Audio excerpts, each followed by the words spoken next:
صحیح. گوہر صاحب مجھے بتائیے گا کہ نگران وزیر اعظم انوار الحق کاکڑ صاحب انہوں نے پہلے جو گفتگو کی ایک انٹرویو میں، جس میں انہوں نے کہا کہ اگر نہیں بھی ہوتے چیئرمین تحریک انصاف یا مخصوص لیڈرز، ان کے بغیر بھی الیکشن فری اینڈ فیئر ہو سکتا ہے. اور اس کے بعد اب ان کا ایک بیان جو ہے وہ سامنے آیا کہ الیکشن میں کسی خاص گروپ کی حمایت یا مخالفت نہیں کی جائے گی. اس کا مطلب یہ ہے کہ آپ کو لیول پلینگ فیلڈ مل رہی ہے؟ دیکھیں، جو انہوں نے پہلی سٹیٹمنٹ دی، میں کہتا ہوں اس نے کوئی نو بال قسم کا کر دیا تھا اور اس کو مناسب نہیں تھا کہ ایسی بات کر دیتے. وہ کیئر ٹیکر پرائم منسٹر ہے اور کیئر ٹیکر پرائم منسٹر کی the one and the only responsibility جو ہے وہ free and fair and transparent election کرانا ہوتا ہے.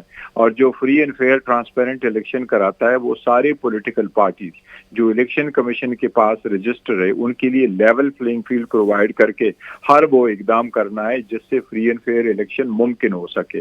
لہٰذا انہوں نے آج یہ تشریح کی ہے، لیکن آگے دیکھتے ہیں کہ کس طرح کے اقدامات کیے جا رہے ہیں. ابھی تک جو اتنے اقدامات ہوئے ہیں یا طریقہ کار چل رہا ہے، میں نہیں سمجھتا بالکل کہ کسی صورت میں لیول پلینگ فیلڈ ہے.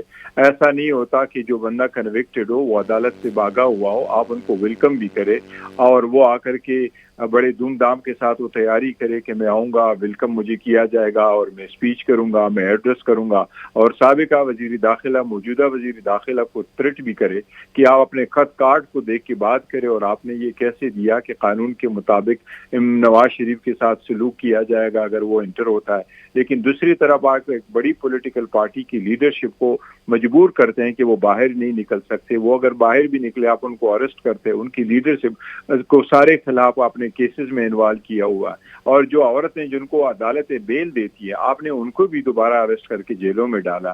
تو یہ تو لیول پلینگ فیلڈ نہیں ہے. یہ تو آپ نے ہر ممکن کوشش کی ہے کہ ایک پولیٹیکل پارٹی کا راستہ روکا جائے. اور پہلے بھی جن لوگوں نے اس قسم کے راستے روکے تھے اس کا کوئی اچھا انجام نہیں ہوا. یہ ملک اور قوم کے لیے ٹھیک نہیں ہے، یہ آئین اور قانون کی خلاف ورزی ہے.